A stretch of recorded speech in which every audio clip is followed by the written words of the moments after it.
Demak, bugun Turkiyada to'g'ri grant, Turkiya burslari granti mentori Jamshid Murodboyev ishtirokida suhbat o'tkazamiz. Bugungi rejada qisqa tanishtiruv berib o'tamiz grant haqida va grant imtiyozlari, grant shartlari, grantgacha bo'lgan jarayon bilan tanishamiz va albatta mentorning yutgan odam sifatida tavsiyalarini ko'rib chiqamiz.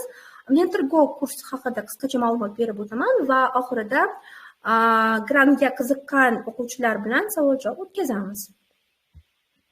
Albatta, Jamshid Murodboyev o'zi kim? O'zingiz haqingizda qisqacha aytib bera olasizmi, iltimos? O'zi kerak ma'lumotlar hammasi bu yerda slaydda berilgan, aytib berganman baribir yaxshi menimcha. Albatta. 23-yil, to'g'ri 22-yilmi, 23-yil topshirgan ekanman to'g'ri va yozda shu grantga yutib Turkiyaga o'qishga kelganman, aynan Turkiya burslari bilan. Birinchi til kursi o'qiganmiz, undan keyin shu universitetda biznes boshqaruv yo'nalishi bo'yicha birinchi kursimni boshladim. Demak, Instagramda shu Jamshid bilan blogim bor, oldin boshqa blogim bor edi. Uni o'chirib tashlab Jamshid bilan ochganman. 3 yildan beri, o'sha 23-yildan beri o'quvchilarga Turkiya burslari va boshqa grantlar yutishga yordam berib kelyapman o'zim. O'sha Turkiyadagi o'qishim davomida yaxshi o'qiganligim va ingliz tili yaxshi bo'lganligi uchun hamda birinchi semestr Finlandiya va ikkinchi semestr Vengriyaga Erasmus bilan to'liq grantda yana o'qishga muyassar bo'lganman. Ya'ni Turkiya burslari bunga ham ruxsat beradi. Demak, hozirda Vengriyada o'qishimni davom ettiraman, kuzda Finlandiyada bo'lganman. Qo'shimcha o'sha IELTS to'g'ri misol uchun o'sha maktabda o'qib bergan paytim TOEFLni yangi oldim yaqinda. Turk tilida baribir Turkiya burslari o'qiyotganingiz uchun turk tili sertifikati ham olishingiz kerak va bu menda C1 plus C2 o'sha akademik turkchagacha olingan bizada. O'sha Sefer C1 ham olganmiz litseyda o'qiyotgan paytim va aynan Finlandiyaga borgan paytim u yoqdagi o'zbeklarning o'sha O'zbek Fin degan jamiyati bor edi. O'sha yerda SMM va event manager lavozimida ham ishlaganman. Qisqacha shu yetadi menimcha. Kattakon rahmat. Instagramda mana shu blog orqali o'z hayotingizni yoritib borar ekansiz.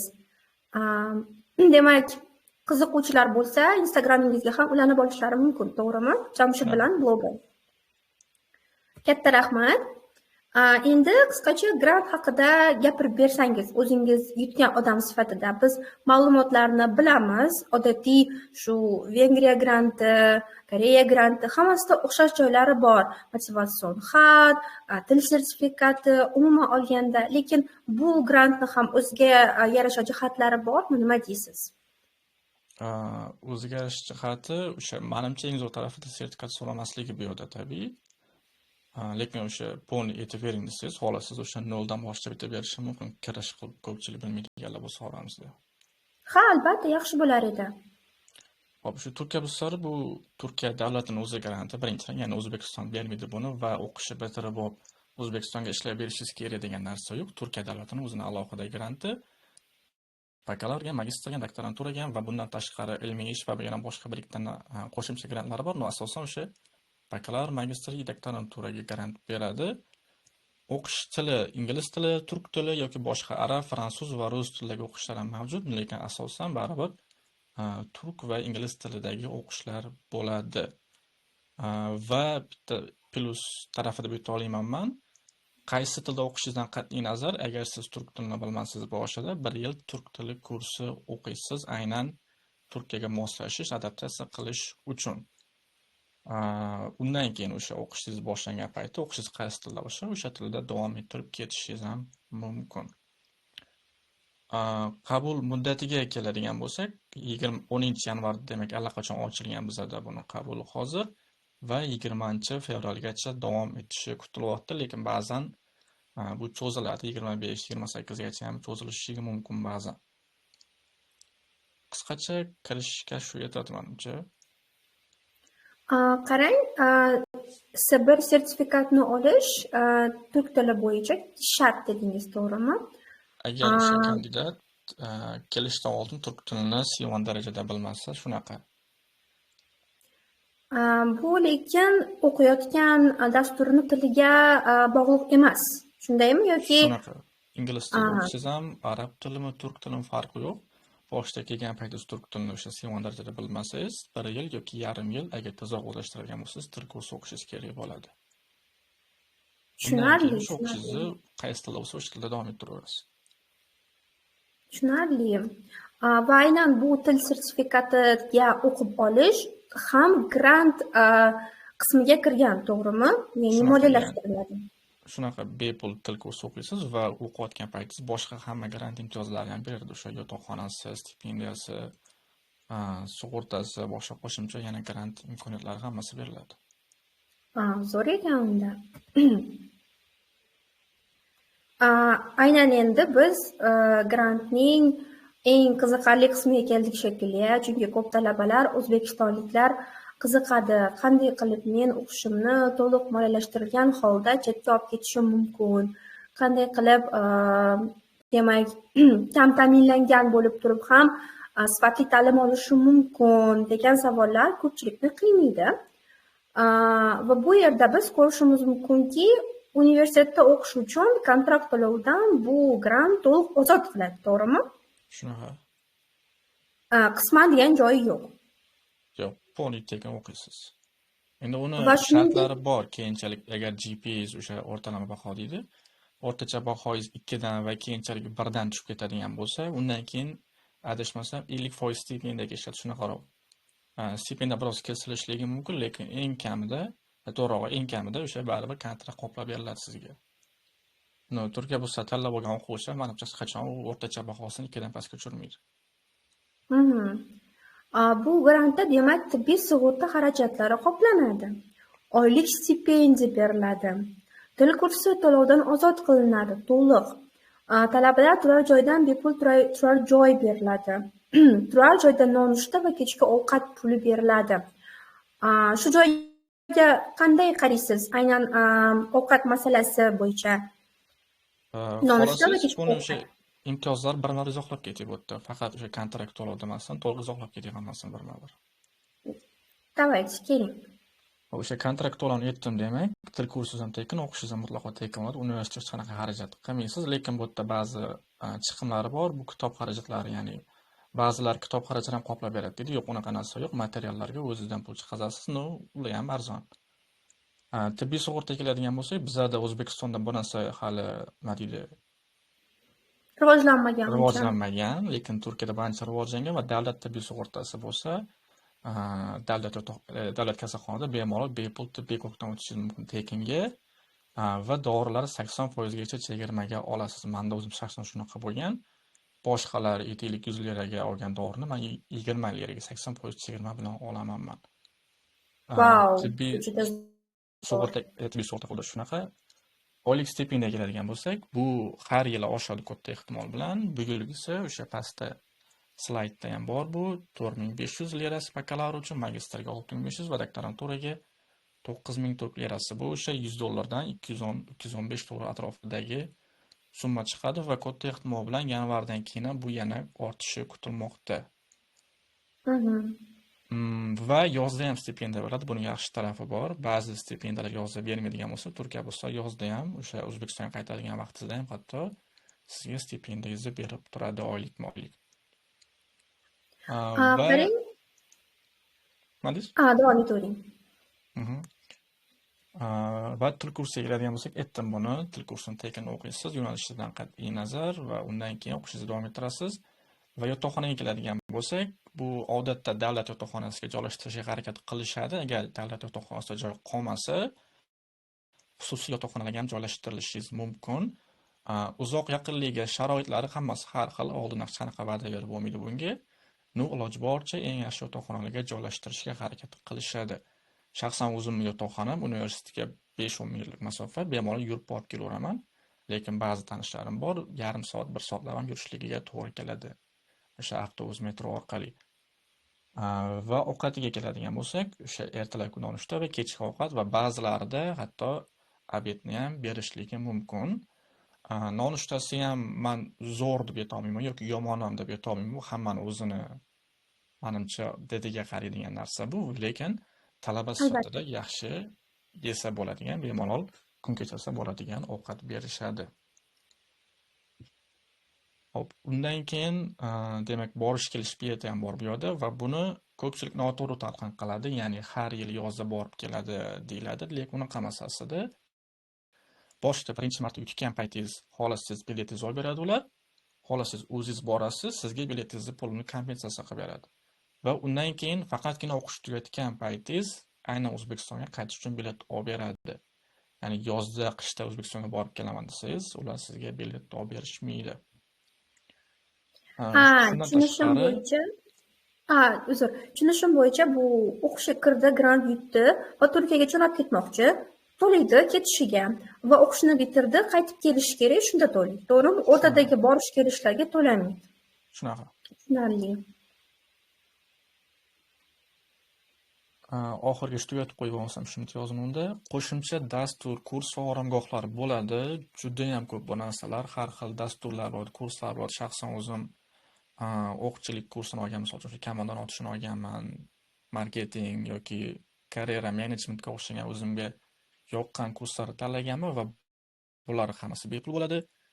Ularga muntazam qatnashganlarga har xil sertifikatlar, sovg'alar va Turkiya bo'ylab sayohatlar ham beriladi. Ya'ni bu yerda asosan o'sha 5 ta 6 ta asosiy imtiyozdan tashqari ham hali Turkiya burslarini sizlar bilmagan, lekin yutgandan keyin biladigan juda ham ko'p imtiyozlari bor. Men o'zim ko'pchilik grantlarga topshirib yutib ko'rgan odam sifatida aynan grant qoplab berish jihati bo'yicha aynan Turkiya burslarini eng zo'ri deb ayta olaman bu yerda. Demak, bu boshqa grantlarga qaraganda sizga ko'proq qulaylik yaratib beradi talaba sifatida, ya'ni ishlashingiz shart emas. Shunaqa. Stipendiya bor, bemalol dasturlarda o'qib, ham shaxsiy rivojlanish, ham akademik tomondan bemalol o'qishingiz mumkin ekan demak. Zo'r.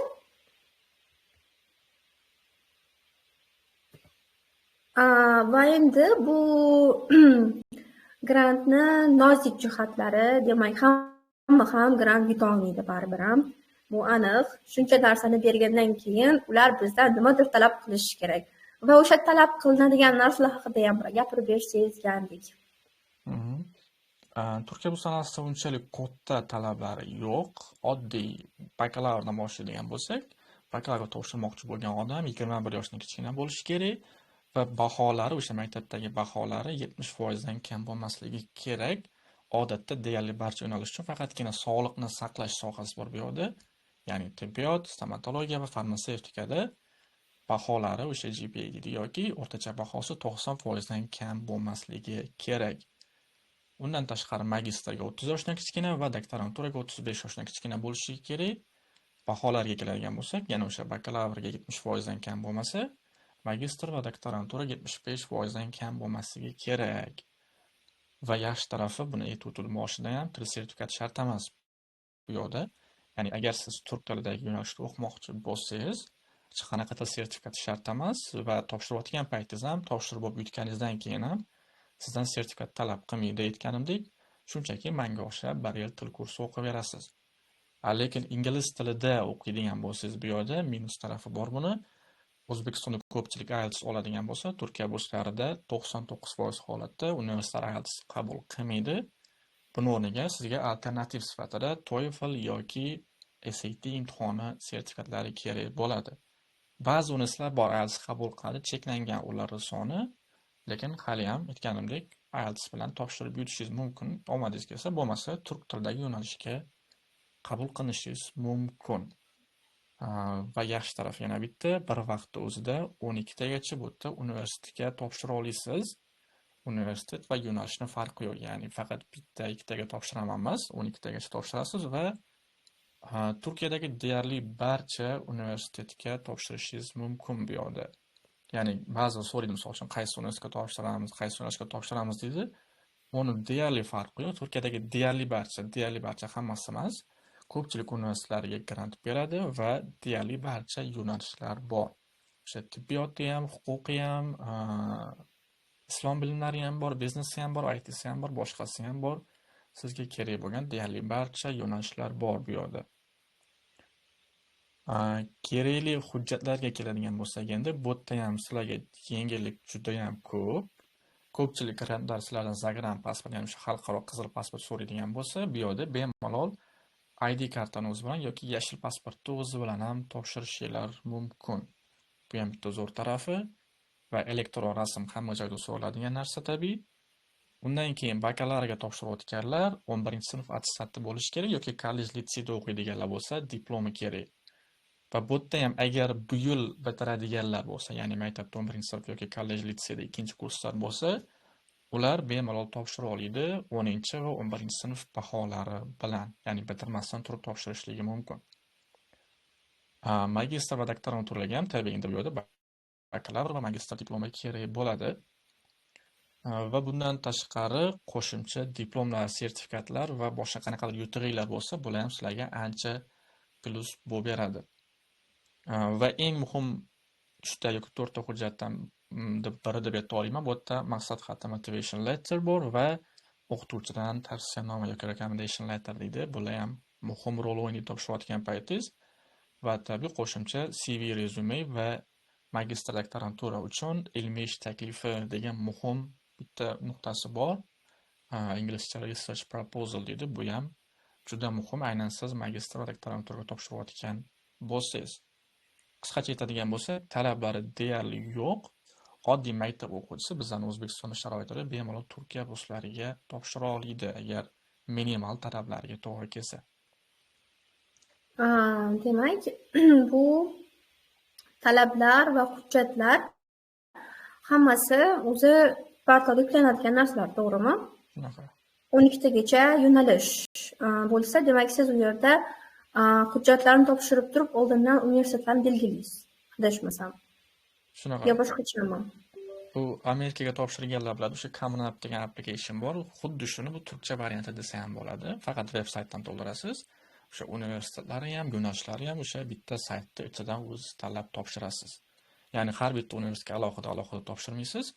12 tasiga o'xshab bitta qilib hujjat topshirasiz. Keling, hozir keyingi slaydga o'tishdan oldin bitta narsani tekshirib olsam maylimi? Biz ovoz yozayotganimizni.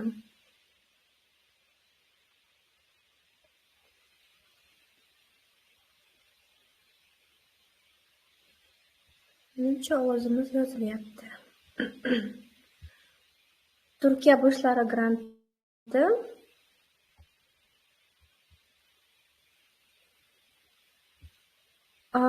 Endi demak bu grantni topshirish jarayoni, to'g'rimi? O'sha Common App degan platformaga o'xshagan, demak Turkiya burslarining o'zining platformasi. Va bu yerda nimadan boshlash kerak o'zi qoidasi bo'yicha? Hech narsani bilmaydigan odam deylik ochdi va nima qilish kerak? Hop, birinchisi oddiy o'sha Turkiya burslari saytiga kirasiz. Turkiya burslari qidirsangiz ham o'zi chiqadi Google'dan tayyor narsa. O'sha yerga kirasiz, hisobingizni ochasiz va shaxsiy ma'lumotlaringizni to'ldirasiz. Saytda o'zi polni qisma-qism bo'lingan. O'zingiz haqida ma'lumotingiz, kontaktingiz, o'qishingiz, til sertifikatlaringiz, Turkiya bilan aloqangiz, ya'ni Turkiyada bo'lganmisiz, bo'lmaganmisiz, xullas shunga o'xshagan barcha ma'lumotlar o'shda turadi, saytda o'zida. Shuni to'ldirasiz va 20-fevralgacha barcha kerakli hujjatlar o'sha tepada aytayotgan motivation letter bor, oddiy pasport bor, rasm bor, tavsiyanomalarni yuklagan holda 20-fevralgacha, ya'ni deadline tugashidan oldin saytni o'zidan topshirishingiz kerak bo'ladi. Undan keyin topshirgandan keyin ikkinchi bosqichga o'tishingiz mumkin agar muvaffaqiyatli kandidat bo'lsangiz, ya'ni o'sha birinchi hujjat topshirish bosqichidan yaxshi o'tganlar bu yoqda ikkinchi bosqichda suhbatga chaqiriladi va suhbat odatda Toshkent va Samarqand shaharlarida bo'lar edi. Oldingilar shunaqa edi, lekin bu yilgi yangi qabulga ko'ra afsuski faqatgina Toshkent shahrida suhbatga chaqirilasiz. Ya'ni suhbatga chaqiriladigan bo'lsangiz, siz onlayn qatnasha olamanmi degan imtiyoz katta ehtimol bilan berilmaydi sizlarga. Toshkentga kelishinglarga to'g'ri keladi suhbatni topshirish uchun. O'zi suhbat qanaqa va qachon bo'ladi deydigan bo'lsak, bahorda taxminan aprel may oylarida bo'ladi odatda, balkim ba'zan kechikishi mumkin odam ko'p topshirsa. Va bakalavrga topshirayotgan bo'lsangiz, sizda endi bu yerda suhbat bosqichida matematika testi bo'ladi. Bu bir matematika testining ichida IQ va algebra geometriya fanlari bo'ladi va bu yo'nalishingizdan qat'iy nazar, ya'ni siz tibbiyotga topshirsangiz ham, huquqqa, jurnalistikaga, ITga, biznesga, iqtisodga farqi yo'q. Har qanaqa yo'nalishga topshirishingizdan qat'iy nazar, bakalavriat topshirdingizmi, Birinchisidan majburiy matematika testi bo'ladi. Undan keyin suhbatga o'tasiz va bu ikkalasi ham bir kunning ichida bo'ladi. Doktorantura yoki magistraturaga keladigan bo'lsak, ularda faqatgina suhbat bo'ladi va bu suhbat o'zingiz haqingizda bo'lishi mumkin. O'sha saytga to'ldirgan ma'lumotlaringiz, maqsad xatingiz eng muhim qismi bu yerda. Kelajakdagi maqsadlaringiz va biroz Turkiya haqida ham bo'lishligi mumkin. Ya'ni hammaga har xil savol beriladi va agar o'sha testdan ham va suhbatdan ham yaxshi o'tsangiz, yozning oxirida katta ehtimol bilan iyul, avgust oylarida va ba'zan kechiksa sentyabr oyida grant yutgan yoki yutolmaganligingiz haqida javob chiqishligi mumkin. Va afsuski yutolmagan bo'lsangiz ham aynan eng oxirida sizga xabar keladi. Intervyuga chaqirilmagan paytingizda hech qanaqa sizga xabar kelmaydi, yutolmadingiz yoki yutdingiz deb. Faqat o'sha grant yutganlarni e'lon qilib bo'lgandan keyin birinchi bosqichdan o'tolmaganlar, o'sha suhbatdan o'tolmaganlar haqida keyin email boradi, siz o'tolmadingiz deb. Va agar siz grant yutadigan bo'lsangiz, kuzda bemalol boshqa hujjatlaringizni tayyorlab Turkiyaga kelishingiz mumkin. Menimcha tushuntirib bera oldim qanaqa o'sha Turkiya bo'lsaga topshirish jarayoni bo'lishini. Ha, judayam tushunarli bo'ldi. Xuddi o'zim hozir portalni ochib, hujjatlarimni yuklab, Turkiyaga uchib ketayotganini his qildim o'zimni, to'g'risi. Endi shu grantni yutgan odam sifatida bizga va boshqa talabalarga qanday maslahatlar bergan bo'lardingiz? Birinchi eng yomon maslahatim, bu o'quvchilarga nisbatan yomon deb ishlataman buni har doim ChatGPT yoki boshqa AI vositalari orqali o'sha maqsad xatini, tavsiyanomani va boshqa narsalarni qildirtirish. Bu to'g'risi, buni qildinglarmi, grant yutishda umid qilib o'tirmanglar umuman. Bu nafaqat Turkiya bo'lsa, balki boshqa deyarli barcha grantlarga tegishli. AI bilan yozilgan hech qanaqa o'sha essaylarni sizlar grant yutadi deb o'ylamanglar umuman. Agar unaqa raqobatbardoshligi kam bo'lmasa, bu Turkiya burslarga o'xshagan ko'plab odam topshirgan joyda Turkiya AI bilan yozilgan hech narsa sizlarga yordam bermaydi. Bu ikki xili bor, shunchaki ChatGPTga yozdirtirish bor. Buni ko'pchilik qiladi, lekin ba'zi odamlar bor, o'zinikini yozadi, o'zi taxminiy shablon qilib yozadi o'sha motivation letter, maqsad xatini yoki tavsiyanomalarini va undan keyin uni ChatGPTga refine qilish uchun, ya'ni yaxshilash uchun, tuzatish uchun jo'natadi va bu ham hali ham sizlarda ChatGPT bo'lib qoladi va bu yerda ham sizlar grant yutish kutmaganinglar yaxshi. O'shaning uchun faqat AIdan yordam so'raydigan bo'lsalar, qanaqa yozishni so'ranglar, ideya so'ranglar va qanaqa qilib tuzatishni so'ranglar, lekin hech qachon ChatGPTning javobini shunchaki copy paste qilib yuklamanglar hech qachon. Buni qilsanglar Turkiya bo'lsa umuman hech narsa kutib o'tirmanglar sizlar. Undan keyin shu yerda bir narsani so'rashsam maylimi? Uzr, gapingizni bo'ldim. AI vositalariga deylik o'sha refine qilishga deylik bersa ishini, bu AI'niki bo'lib qoladi, to'g'rimi? Ya'ni xuddi o'zi yozmagandek, AI yozgandek. Lekin buni odatda AIga qarshi o'sha tekshiradigan detektorlar bor. O'sha bilan tekshirishadi. Bu saytda ham shunday tekshirishadimi? Chunki yaqinda Erasmusda mumkin deb chiqishdi. Ya'ni AI ishlatgan motivation letterlar mumkin deyishdi. Bunda demak mumkin emas. Bu qanaqa holatligiga bog'liq. Chunki Yevropada ko'pchilik mavzudan Erasmusga topshirgan holda bilaman buni. AI'ni ishlatgan bo'lsangiz, uni tagida yozib ketishingiz kerak va qanaqa maqsadda. Lekin aynan Turkiya burslarini holatida bu boshqasi, chunki Erasmusda ko'pchilik o'sha odatda grammatikani to'g'rilash uchun yoki ba'zi mayda-chuyda collocation deydi, o'sha so'z birikmalarini to'g'rilashga ishlatilishligi mumkin odatda va buni qabul qiladi to'g'rilar, chunki biz o'zimiz native English speaker emasmiz baribir. To'g'ri. Lekin bu yerda ko'pchilik bizlar Turkiya bursiga topshirgan odamlar qiladigan ishi nima? Bu o'sha bir ikkita ideya aytadi, shuni menga Turkiya bursiga to'g'rilab yozib ber deydi. Bu umuman boshqa narsa endi bu yerda. Tushunarli. Tavsiya qilish, lekin baribir ham umuman ishlatmaslikka. Yozish o'sha essani yuboradigan qismida ishlatmaslikka. Shunaqa. Yordam olish mumkin, har doim yordam olish. Men o'zim ham deyarli hamma narsaga ChatGPTni ishlataman, faqat to'g'ri ishlatish kerak uni. Shunchaki uni javobini copy paste qilmanglar, undan o'rganinglar va unga ko'ra o'zingizlarni essaylarni, o'zingizlarni maqsad xatingizni yoki tavsiyanomalaringizni yozinglar.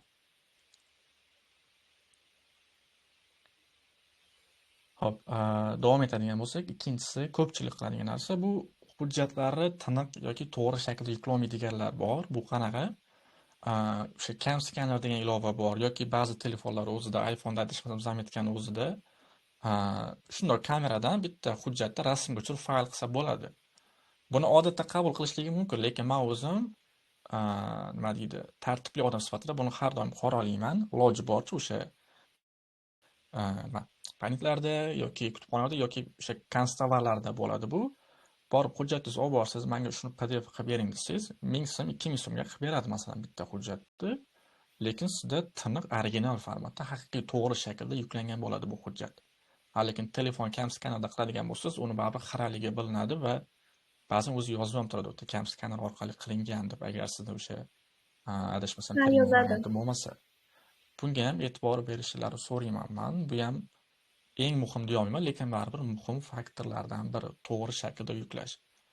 Ba'zilar shunchaki rasmga tushirib yuklaydi, u xira bo'lib turadi. Men o'zim o'qiy olmayman ba'zan kim qanaqa yuklagan hujjatini. Men o'zbek bo'lib turib o'zbek tilida hujjatni o'qiy olmasam, ular qanaqa o'qishligi mumkin buni chet tillik sifatida. O'shaning uchun bunga e'tibor beringlar. Ya'ni hujjatlarni to'g'ri va tiniq shaklda yuklashlik kerak. Hop. Undan keyin boshqalarning o'sha maqsad xati motivation letter deymiz yoki inglizcha bo'lsa, tavsiyanomalaridan ko'chirmang va fikr o'g'irlamang. Bu ham muhim, ya'ni ko'pchilik o'sha mentor sifatida yoki grant yutgan odam sifatida buni sizdan kutadi. Sizga menga tayyor maslahatingizni tashlab bering. Men o'shani shunga o'xshatib yozing deydi. Aslida bu eng katta xatolardan biri, chunki meni maqsad xatim bu men, sizning maqsad xatingiz bu siz.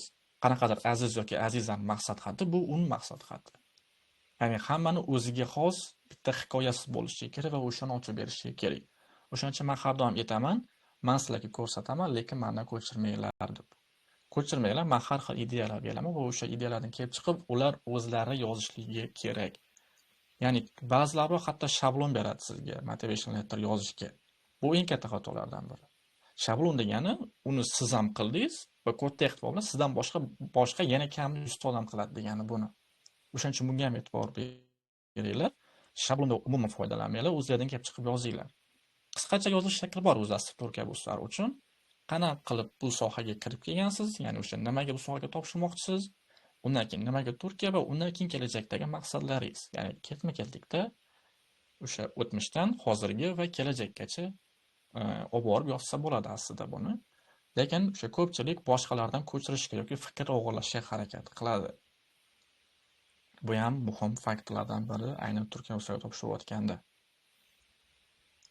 Undan keyin butun profilni va hujjatlarni bir tilda to'ldirishingiz kerak. Ya'ni ba'zilar 3-4 xil tilni aralashtirib tashlaydi. Hujjat ingliz tilida bo'ladi, profil o'zbek tilida to'ldiradi va yana bitta qismlar rus tilida yozilgan bo'ladi. Buni iloji boricha oldini oling va o'zi umuman hujjatlar to'g'rilayotgan payt yoki saytni to'ldirayotgan payti men ingliz yoki turk tilida hamma narsani qilishni tavsiya qilaman. O'zi boshida aytib o'tishim shart kerak bu narsada. Hujjatlarni tarjima qilish shart emas hech qanaqasiga. Ya'ni ID pasportni ham tarjima qilish shart emas, maktab shaharnomasini ham, yana qanaqadir sertifikatlarni ham tarjima qilish umuman shart emas. O'zbek tilida yoki o'zining original holatida yuklashingiz mumkin. Lekin bir xillikka e'tibor bering bu yerda, ya'ni profilingiz qaysi shaklda to'ldirilgan bo'lsa, hujjatlarim shu shaklda bo'lishiga e'tibor qaratganingiz yaxshi bu yerda. Butun profilni o'zbekcha to'ldirdingizmi, hujjatlaringiz ham o'zbekcha bo'lsin aytaylik, yoki hujjatlaringiz hammasi ingliz tilida ham butun profilni ingliz tilida to'ldiring, maqsad xatini ingliz tilida yozing va tavsiyanomalar iloji bo'lsa ingliz tilida olishga harakat qiling. Bu ham bitta sizga tartibli odamligingizni ko'rsatib beradigan bitta faktor. Undan keyin umumiy gaplardan qochish va o'z stilingizni yaratish muhim bo'ldi. Bu o'sha asosan motivation letterga tegishli hali ham. Birinchi marta motivation letter o'sha maqsad xati yozayotgan odam har doim Turkiya yaxshi, sayohatga zo'r, Yevropa, Osiyo o'rtasida til va madaniyati bir xil yoki o'sha universitetlar yaxshi deb maqtab xullas olib qochib motivation letterni tayyor qilib topshiradi. Va bunaqa holatda ham to'g'risi ikkinchi bosqichga o'sha suhbatga chaqirishni kutmaganinglar yaxshi. Aytganimdek boshdan aytdim, buni o'zingizning alohida bitta hikoyangizni yaratib berishingiz kerak, aynan maqsad xati yoki tavsiyanomalarni qilayotgan paytingizda. O'shaning uchun bularga ham e'tibor berishinglar kerak. Umumiy gaplardan iloji boricha olib qoching. O'sha dinimiz bir xil, madaniyatimiz bir xil deb yozadiganlar bor. Buni ham bir ikkita ishlating, lekin o'sha butun paragraf umumiy gap bilan to'lib qolmasin bu yerda hujjatlaringizni qilayotgan paytingiz. Bunga ham e'tibor berishingiz kerak va bu suhbat bosqichi ham sizga foyda beradi. Iloji bo'lsa o'zingizdan kelib chiqib gapiring suhbat bosqichida, umumiy gaplardan olib qoching. Umumiy gaplardan qoching to'g'riroq. Undan keyin ko'pchilik qilmaydigan narsa, hamma narsani tayyor bo'lgandan keyin yana bir ikki marta ko'rib chiqish kerak. Bu o'sha maqsad xatiga ham tegishli, boshqa hujjatlarga ham tegishli yoki oddiy profilni o'ziga ham tegishli. Ya'ni profil to'ldirdingiz, maqsad xatini yukladingiz, hujjatlar yukladingiz, topshirdingiz, bo'ldi degani emas. O'sha hamma narsani yuklab bo'lgandan keyin yana bir ikki marta ko'zdan kechiring. Qaysi joyni yaxshilash kerak, qaysi joy kerak emas, qaysi joyga nimadir qo'shish kerak. Bularga ham e'tibor berishingiz kerak. Aks holda bir yilingizni yo'qotishingiz mumkin. Aynan Turkiya buslar orqali Turkiyada o'qimoqchi bo'lsangiz. Va oxirgi tavsiyalarimdan biri bu qo'shimcha yutuq va sertifikatlarni yuklang. Bu ixtiyoriy, saytda o'zida ixtiyoriy deb yozib qo'yibdi bu narsani. Lekin buni o'sha yutuqlaringiz, sertifikatlaringizni yuklashingiz sizga plus bo'lib beradi.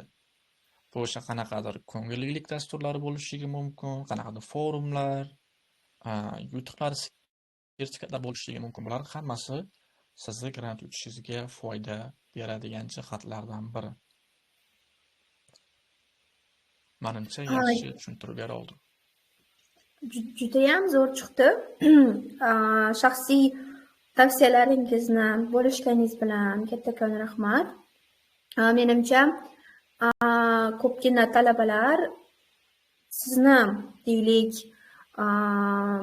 yaqindan mentorlik kurslaringizga yoki umuman olganda konsultatsiyalaringizga yozilib, siz bilan yaqindan suhbat qilib, hujjatlarni tekshirtirib, yaxshilab ishlashsa, grant yutish imkoniyati, shansi, ehtimolligi menimcha ancha yuqorilaydi. Chunki topshirgan odam sifatida va bilgan odam sifatida siz ko'ra olasiz, to'g'rimi? O'sha qayerda talaba nima xato qildi, nima o'tmaydi, nima o'tadi. Aynan ko'pchilik talabalar o'shanga erinadi. Oxirgi daqiqada yozadi, oxirgi daqiqada o'sha maqsad xatini, oxirgi daqiqada tavsiyanomani topib, portalga yuklab, hattoki deadline'dan ham qolib ketishadi. Lekin men ham o'ylaymanki, bir marta kimgadir professional odamga tekshirtirish, o'sha bir yil yana qolib ketish muammosini balki yo'qotgan bo'larmidi. Chunki bu ishlaydigan nima deydi, uslub, ya'ni ustoz shogird o'rganish. Va shuning uchun ham sizni aynan bugun suhbatimizga chaqirdik va shuning uchun ham sizdan mana yordam so'rayapmiz. Aynan Turkiya burslari bo'yicha mentorlik kursini ham biz MentorGo'da Yangiyo'lda boshlamoqchimiz. Va mana shu yerda mentor bo'lganingizdan juda ham xursandmiz va ushbu kursni olib borayotgan odam sifatida kurs haqida ham nima deya olasiz o'zi?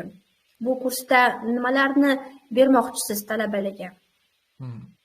Bu kurs shunchaki o'sha veb-saytni qanaqa to'ldirish haqida emas. To'g'risi bu haqida YouTube'da bemalol videolar ko'p, o'tdan topib to'ldirishingiz mumkin. Mavzuda faqat veb-sayt to'ldirish emas, polniy qanaqa qilib yo'nalish tanlash eng birinchi muhim darslarimizdan biri bu. Ya'ni ko'pchilik ikkilanadi yoki ko'pchilik shunchaki biznes o'qimoqchiman deydi.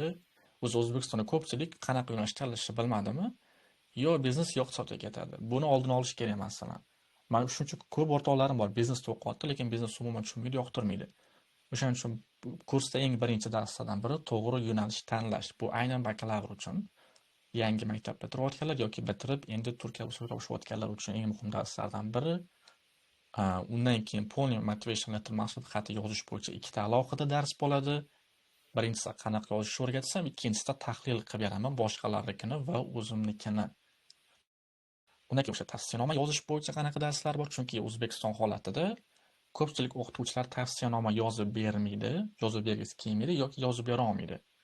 Nima qilish mumkin? Maksimal holatda oddiy maktab o'qituvchilari yoki oddiy universitet o'qituvchilari shuni ChatGPTga tashlaydi. Menga shu o'quvchiga mana shu ishga topshirmoqchi, manda shu yo'nalishda o'qigan, tavsiyanoma yozib ber deydi, bo'ldi. Yana o'sha AI orqali tayyor bitta tavsiyanoma keladi o'qituvchidan. Bu ham sizga yordam bermaydi. O'shaning uchun men o'zim qo'shimcha ravishda o'quvchilarga o'rgataman qanaqa tavsiyanoma yozishni. Va o'quvchilar borib keyin o'qituvchisiga buni qo'l qo'ydirib keladi odatda. Undan tashqari boshqa sertifikatlar olish qismi bo'yicha keyin intervyudan oldingi bo'ladigan ishlar va intervyuga alohida bitta darsimiz bo'ladi. Ya'ni bu shunchaki aytganimdek 2-3 ta dars bilan Turkiya Bursa saytini qanaqa to'ldirish haqida emas, undan tashqari sizlarni polniy noldan shunday hozir maktab tugatayotgan bola chet tilda hali nima qilishni bilmaydi yoki bakalavr tugatayotgan o'quvchi hali chet tilga qanaqa chiqishni bilmaydi, umuman fikri yo'q. O'sha hamma narsani noldan eng oxirgi jarayongacha professional to'liq shaklda o'zimiz tayyorlaymiz bu yoqda. Zo'r, ajoyib. Va ko'rib turganingizdek, kurs paketlari ham uncha qimmat emas. Demak, Basic, Standard, Essential. Va bularni o'zini narxi va albatta uchga bo'lib to'lash imkoniyati bor, chegirmalar ham mavjud. Va hamma o'zini deylik imkoniyatdan kelib chiqqan holda yordam olishi mumkin. To'g'rimi? Menimcha Basic mana paketlari ko'pchilikka qiziqarli tuyuladi odatda. Chunki narxi ancha past. Ammo men o'ylaymanki Basic, Standard, Essentialni ustozidan ozgina bo'lsa ham yordam olish sizni qaysidir darajada yuqoriga ko'taradi. Hech narsani bilmasdan o'tirib, portal noto'g'ri to'ldirib, yana bir yilni yo'qotgandan ko'ra. Va shuningdek siz konsultatsiyalar ham berasiz, to'g'rimi? Ya'ni alohida kursdan tashqari kim qiziqsa, konsultatsiya ham olishlari mumkin. Mentorimizdan o'zingizni demak vaqtlaringiz bor, o'sha vaqtga ko'ra belgilab kirib, o'sha konsultatsiyada ham hujjatlarni ko'rib berishingiz mumkin. Endi menimcha eng qiziqarli qismiga o'tsak kerak. Bugun bizni kuzatayotgan GrantGo va MentorGo'ning obunachilari o'zingizni qiziqtirgan savollaringizni bizning mentorimizga Jamshidbek Murodboyevga berishingiz mumkin. Kimlardir izohlarda ham savollar qoldirgan bo'lsa kerak va hozir ularni birma-bir ko'rib chiqamiz.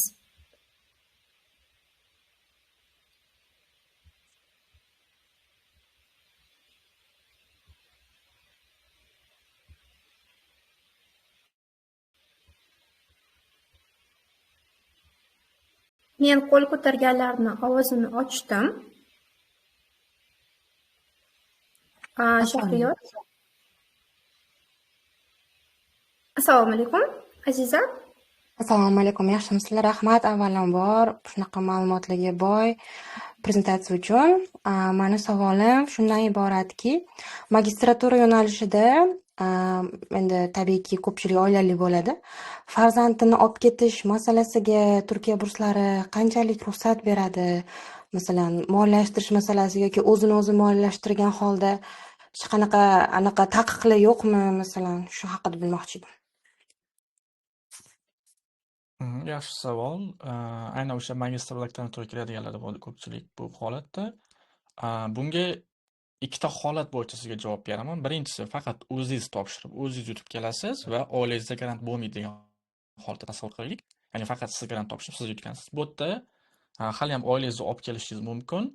Grant qanaqa bo'ladi endi? Birinchi yil yotoqxonada qolasiz odatda. Endi siz oilali bo'lganingiz uchun katta ehtimol bilan oila bilan kelsangiz, kvartiraga chiqishingiz kerak bo'ladi.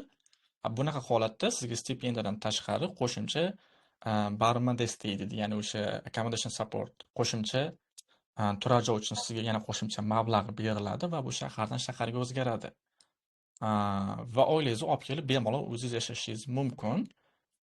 O'zingizni garantingiz hamma imtiyoz sizga beriladi, o'sha tekin o'qish, aviabilet boshqalar, lekin oilangizga ehtiyoj uchun endi oilangizni o'zi qoplashligi kerak bo'ladi. Uning uchun bank hisobga pul qo'yib, boshqa talablari bormi? Unaqa narsa umuman shart emas. Oddiy Turkiyaga prosta bilet, hatto viza olmasdan kelaverasiz aslida. Lekin Turkiya burslari viza olib keladi, lekin odatda Turkiyaga vizasiz ham kelaverasiz o'zi. Tushunarli, rahmat kattakon. Endi ikkinchi holat qilib hammaga ham javob berib ketdik. Agar oilali bo'lib, o'sha eri xotin ikkalasi ham Turkiya bo'lsaga topshiradigan bo'lsa, bunaqa holatda tabiiy sizda 2 barobar stipendiya bo'ladi va bunaqa holatda yutishingiz imkoniyati ham o'zi ko'proq bo'ladi nisbatan. Menda o'tgan yil ikkita o'quvchim bor edi shunaqa, unashtirilgan va ikkalasi ham buni aytib o'tgan, suhbat jarayonida ham bu narsani aytgan va ikkalasi ham grant yutgan va bunaqa holatda o'sha sizni ham alohida grantingiz bor, uni ham alohida granti bor, shunchaki o'rtaga bitta kvartira olsanglar bo'ldi. Sizga ham alohida stipendiya, o'sha eringizga ham yoki turmush o'rtog'ingizga ham alohida stipendiya, ikkalanglarga ham tekin o'qish, ikkalanglarga ham o'sha tibbiy sug'urtalar hamma narsa qoplanib beriladi. Bunaqa qilishlari ham mumkin agar o'sha er-xotin birga topshirmoqchi bo'lsalar va shuni tavsiya qilaman men sizlarga. Demak, farzandga ham hech qanaqa anaqalar yo'q. Masalan, ertaga bemalol bog'chaga berib, katta kursi bo'ladi. Farzandni o'zingiz qoplaysiz endi prosta. Rahmat.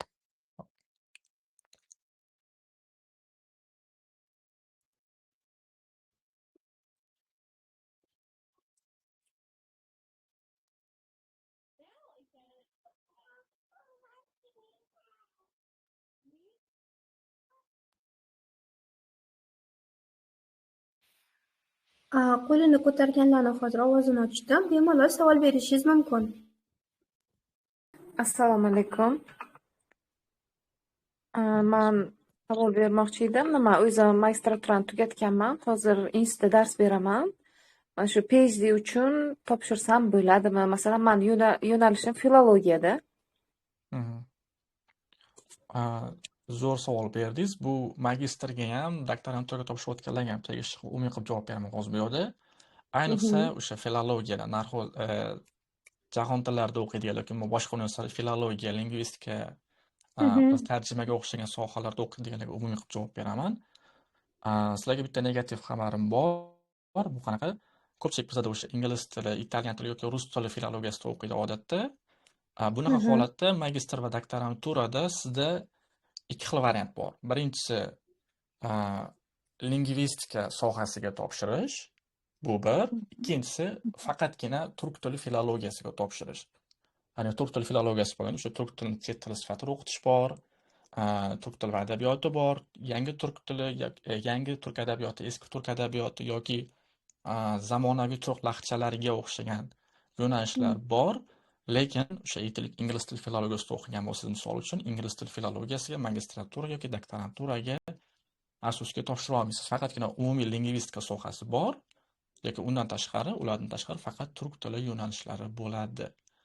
Va Turkiya bo'lsa bunga ruxsat beradi. Ya'ni siz bakalavringiz yoki magistringiz ingliz tili filologiyasi bo'lsa yoki tarjima nazariyasi bo'lsa, misol uchun, siz doktorantura yoki magistraturaga xohlasangiz lingvistikaga yoki xohlasangiz turk tili yo'nalishlariga topshirishingiz mumkin. Siz aytgandek, men hozir magistraturani lingvistika, rus tilini tugatganman-da. Yo'nalishini lingvistika, demak, Turkiyada ham shunaqa lingvistika yo'nalishi rus tiliga ham bormi yoki biz faqat turk tiliga topshirsak bo'ladimi PhDda? Turkiyaning o'zini universitetlarida bor, lekin aynan Turkiya burslari uchun aytdim, umumiy lingvistika qilib topshirsangiz bo'ladi. Undan keyin o'sha universitetdagi o'qituvchingiz bilan kelishib, buni chuqurlashtirishingiz mumkin o'z sohangiz bo'yicha yoki turk tili lingvistikasiga o'tishingiz mumkin. Men o'z doktoranturaga topshirish uchun turk tiliga tayyorlanganman. B2 sertifikat olganman-da. Faqat prosta shu yo'nalishim to'g'ri kelmay qoldi. Shuning uchun topshira olmadim. Yo'q, o'sha aytganimdek, turk tili sertifikatingiz bo'lsa, xohlasangiz turk tiliga topshiring, farqi yo'q. Yoki umumiy lingvistikaga topshirsangiz bo'ladi.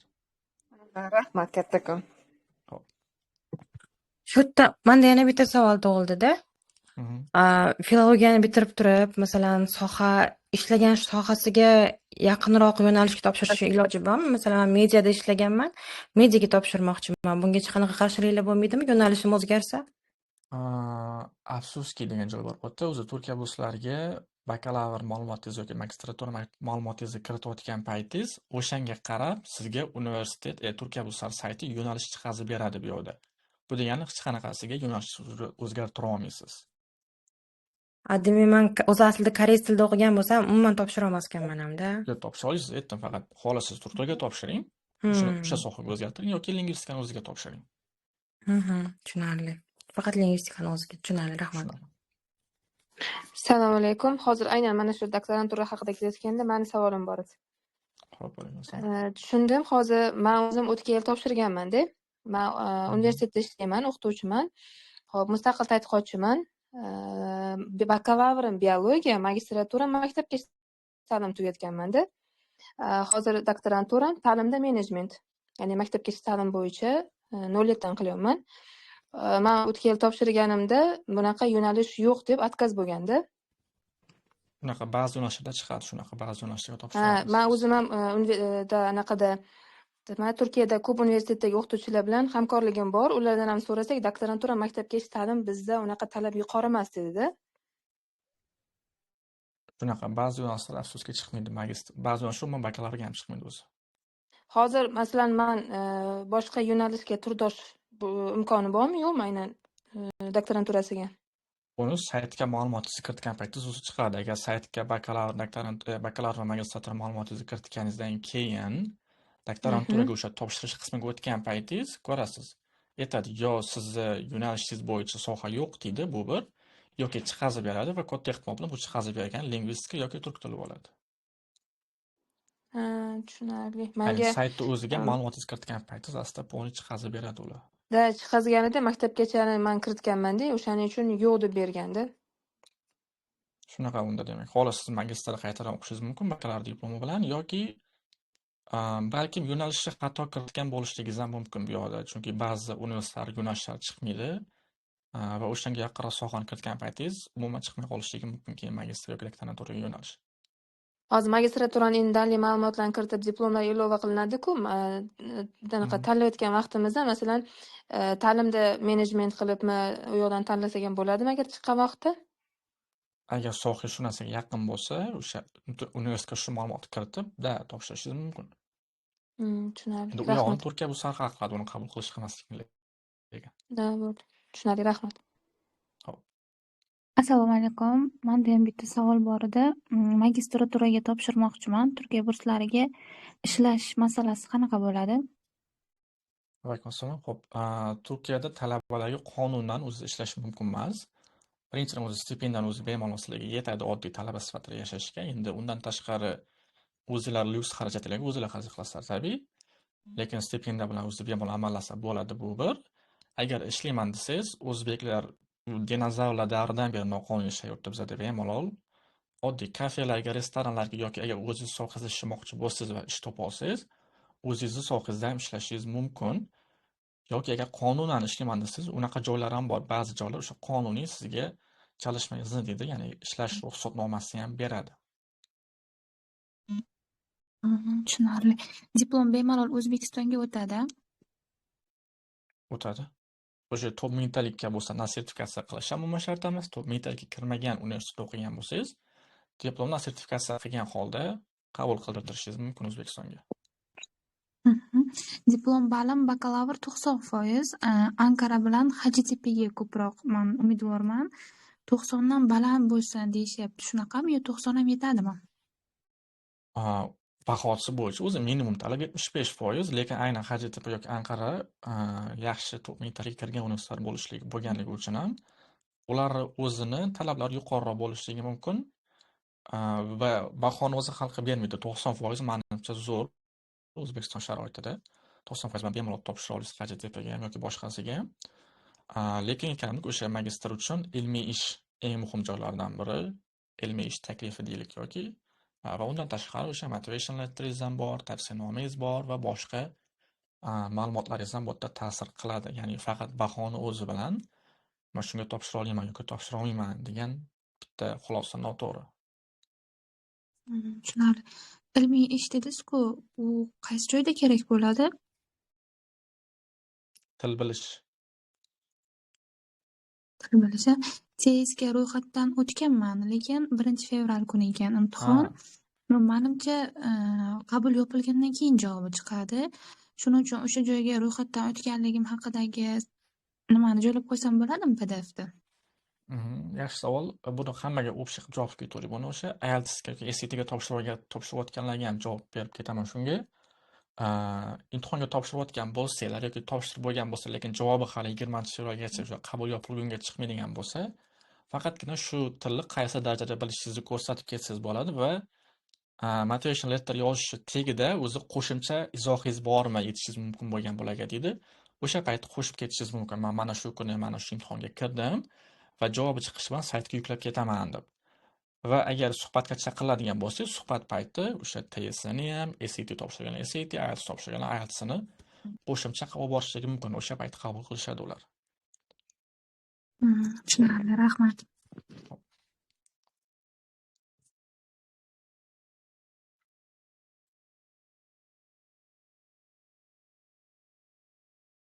Qo'lini ko'targanlarni hozir ovozini ochib chiqdim. Savol berishingiz mumkin. Assalomu alaykum. Men magistratura yo'nalishiga topshirmoqchi edim. Menda qizim bor, 6 yosh. Turmush o'rtog'im vafot etganlar. Shunga men qizimni ham olib ketmoqchi edim-da o'zim bilan birga. Shunga menga birinchi yil yotoqxonada qizim bilan turishga sharoit yaratib beradimi yoki alohida chiqartiradimi? O'shani savolini so'ramoqchi edim. Va alaykum assalom. Xo'p, endi bu yotoqxonani o'ziga qaraydigan narsa, lekin aynan magistratura doktoranturaning yaxshi tarafi bor. Sizlarga agar yotoqxonada qolmayman desanglar, qo'shimcha aytganimdek boshdan bitta buni barinma desta degan qismi bor. O'sha turar joy uchun qo'shimcha stipendiya berishadi bular har oy. Shunaqa qilib kvartira olishingiz mumkin va kvartirada o'zingiz va farzandingiz bilan yashashingiz mumkin. Ham stipendiya olasiz, ham qo'shimcha kvartiraga ham qo'shimcha stipendiya berib turadi Turkiya o'zlari. Demak, Lekin aynan Turkiyada qolish, o'sha yotoqxonada qolib olmasligingizni u yotoqxona hal qiladi katta ehtimol bilan. Demak, qizimni bemalol misol uchun agar yutsak, nasib bo'lsa, Xudo xohlasa, oktyabr oyida chaqiradigan bo'lsa, o'zim bilan birga olib ketaman. Bu narsalar oktyabr oyigacha hal qilinadi. Uni o'zi grant yutib bo'lganingizdan keyin hal qilasiz u yo'lga. O'sha Turkiya bo'lsa saytiga ma'lumotingizni kiritganingizdan keyin, o'sha farzandliman degan joyingizni kiritganingizdan keyin grant yutgandan keyin ma'lumotlar sizga yotoqxona beradi yoki to'g'ridan-to'g'ri kvartiraga o'sha nima deydi, yo'llanma berishligi mumkin. Kvartira toping, men sizga stipendiya beraman deyishligi mumkin. Bu endi grant yutganingizdan keyin ma'lum bo'ladi u. Tushunarli. Rahmat.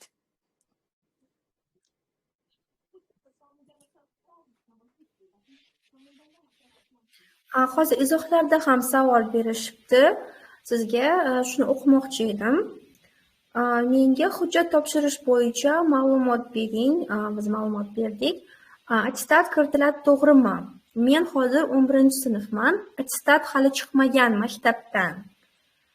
Shu jarayonlarga tushunmadim. Tavsiyanoma ham o'qituvchimning emailidan jo'natiladimi yoki o'zim topshiramanmi ham? Menimcha buni hammasiga men javob berib o'tdim aslida. Qaytib etib ketaman mayli. Xo'p, attestat kiritiladi, to'g'ri. Agar maktabni tugatayotgan bo'lsangiz, 11-sinf bo'lsangiz, hali aytdim buni 11-sinf baholaringizni yuklab kiritib topshiraverasiz. Application jarayonini ham tushuntirib o'tdim. Saytdan hujjat topshirasiz, undan keyin muvaffaqiyatli o'tsangiz suhbatga chaqirilasiz va suhbatdan ham muvaffaqiyatli o'tsangiz, oxirida grant yutishingiz mumkin. To'liq jarayonni o'sha yozib olingan variantda keyin ko'rishingiz mumkin, lekin javob berilgan bunga. Va tavsiyanomga keladigan bo'lsak, bunga ham javob berdim aslida. O'zbekiston sharoitida o'qituvchilar qilib bera olmaydi buni yoki qilib bermaydi umuman. O'qituvchi qilib bersa bu zo'r, agar haqiqatan o'qituvchi yaxshi qilib bersa buni. Lekin buni ba'zilar qilib bera olmaydi. ChatGPTni yoziltiradi yoki umumiy gaplar bilan olib qochadi polniy essay davomida. Unaqa holatda o'zingiz yozib, o'qituvchiga imzo pechat qo'ydirganingiz yaxshi. Lekin qoidasi bo'yicha tabiiy buni o'qituvchi yozib berishi shart bo'lgan narsa. Lekin biz O'zbekistondamiz, buni unutmanglar ba'zan. Yana bitta savol yo'nalishga doir kelibdi. Tibbiyot, meditsinaga doir yo'nalishlarda o'qishlar bormi? Tibbiyotga boshida bakalavriat topshiradigan bo'lsangiz, bahoingiz kamida 90% bo'lishi kerak va o'shanga yarasha zo'r natijalaringiz bo'lishi kerak. Ya'ni shunchaki 90% baho bilan topshirsangiz, maktab texnikumga qabul qilinmaysiz deb ayta olaman. Ya'ni tibbiyot, o'sha stomatologiya, farmatsevtika yutish eng qiyin bo'lgan sohalardan. Ularga o'sha qo'shimcha SAT'si, TSS'i, YOS sertifikatlari yoki IELTS yuqori bo'lgan o'quvchilarni yutish imkoni nisbatan yuqoriroq bo'ladi, faqatgina 90% bahoni o'zini topshirayotganlardan qaraganda. Magistratura va doktoranturaga men bilishim bo'yicha faqat nimasi yo'q, o'sha aspirantura deydi. Adashmasam bularga Turkiya burslari grant ajratmaydi. Buni o'sha video davomida aytdim yana saytga ma'lumotingizni kiritgan paytingiz magistraturaga, doktoranturaga topshirish shunda bosgan paytingiz yetadi sizga o'zi. Sizga yo'nalishingiz to'g'ri kelmaydi yoki yoshingiz to'g'ri kelmaydi yoki millatingiz to'g'ri kelmaydi bu grantga deb. O'sha javob bilasiz. Demak, izohlarda yana bir savol. Assalomu alaykum. Turkiya burslarida grant yutib, u yerda o'qish jarayonida exchange sifati yoki Erasmus bo'yicha almashinuv qilsa bo'ladimi? Bunga ham javob berdim aslida. O'zi boshida javob berib ketdim. Men o'zim Turkiya bursidan yutganman va hozir 1 yil bo'lyapti, yaqin 1 yil bo'laman Yevropada. Birinchi semestr, birinchi semestrni Finlandiyada o'qidim, birinchi semestr, ikkinchi Erasmus Plus grant bo'yicha va ikkinchi semestr ham hozir aynan Vengriyadan turib shu darsni o'qiyapman. Aynan ikkinchi Erasmus sifatida, ya'ni maksimum 2 yilgacha ruxsat beradi Turkiya burslari. Ya'ni exchange qilishingiz mumkin qisqacha. Faqat Erasmus emas, boshqa qanaqa almashinuv bo'lishi mumkin, farqi yo'q. Men hozir yana ikkita ishtirokchini ovozini ochaman. Agar ular savol berishmoqchi bo'lishsa, savol berishsin. Bo'lmasa biz grant suhbatini yakunlardik. Nima deysiz? Manda bitta savol bor edi. Mana shu magistratura boshlashda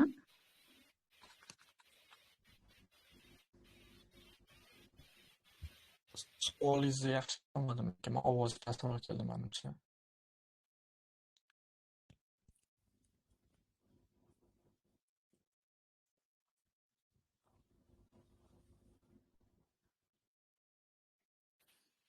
Sitora, ovozingiz kelmay qoldi.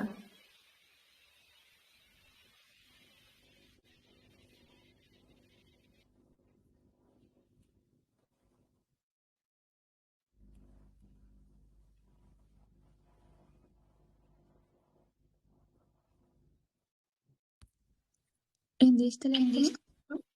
Ha, eshitildi.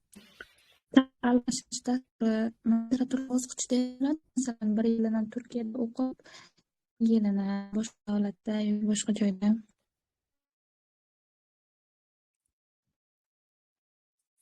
To'g'risi, men hali o'zingizni yaxshi eshitolmadim. Agar kimdir tushungan bo'lsa, to'g'risi men eshitolmadim menimcha. Eshitilmayaptimi yaxshi?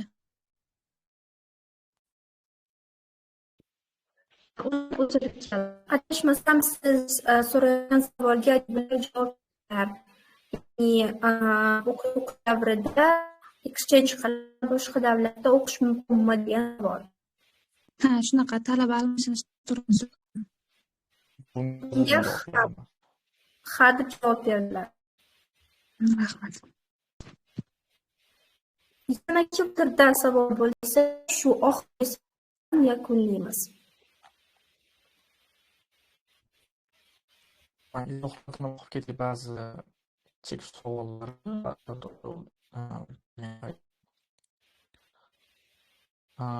bitta so'ragan, motivatsiya strukturasi, ya'ni ketma-ketlik qanday bo'ladi deb, buni aytaman video davomida ham, ketlik bo'yicha qilish shartimiz.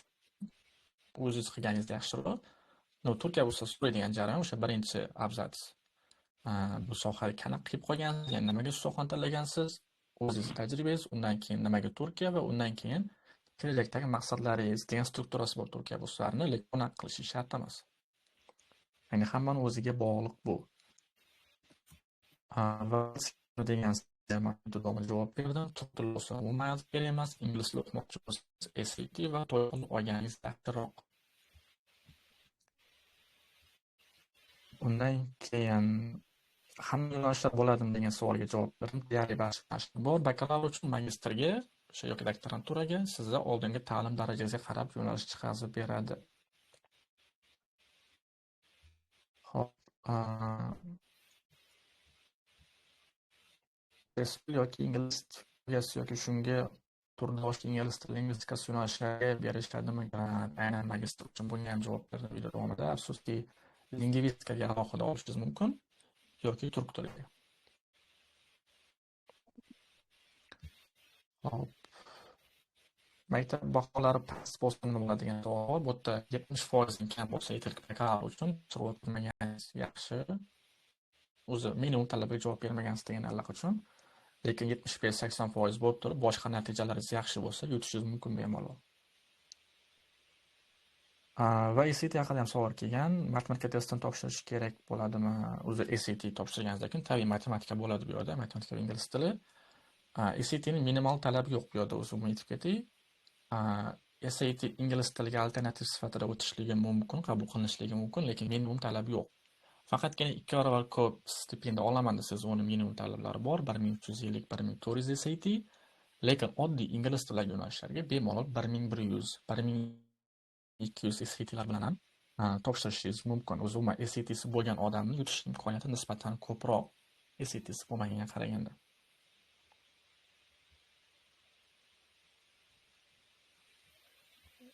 Xo'p, maktabdagi baholar ta'sir bo'ladimi degan savolga ham javob berdim. Faqatgina bahoni o'zi rol o'ynamaydi.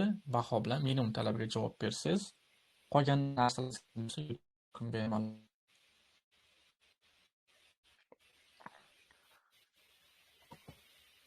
Xo'p, menimcha kerakli savollarga javob berdim. Agar yana kimlar qanaqadir savol bermasa.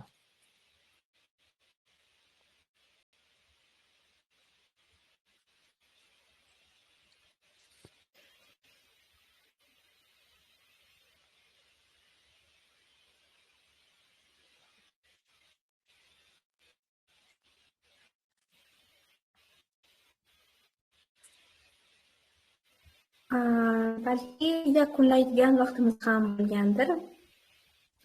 Chunki menimcha savollar yana ko'p, hali tugallanmagan joylari bor va aynan shu savollaringizni bizga izohlarda qoldirsangiz, biz keyinchalik buni to'plam qilib, ham chiqarishimiz mumkin alohida post shaklida.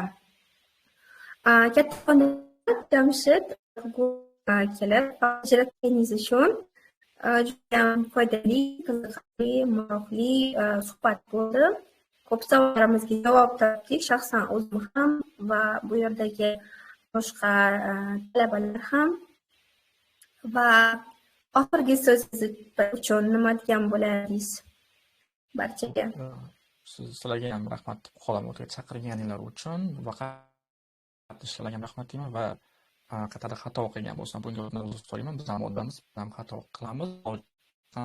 To'g'ri va haqqini topishga harakat qildim. Ba'zilar aldab, sizlar ko'ndirib, topishadi, to'g'risini bor oramizda. Men iloji boricha hammaga o'sha negativ tarafini ham ochib bergan holda javob berdim deb o'ylayman Turkiya kurslarini. Agar yana qanaqadir savollar bo'lsa, demak aytilganidek, keyinchalik yana javob beradi umumiy qilib. Hammaga rahmat qilaman. Sizga ham moqchi bo'lgan kursga yozilib, grantga mentor bilan ishlamoqchi bo'lganlar, MentorGo'da demak Jamshid Murodboyevni yoki saytdan alohida konsultatsiyaga yozilishi yoki kursni paketlarini sotib olishi mumkin. Barchangiz bilan ko'rishguncha. Xayr.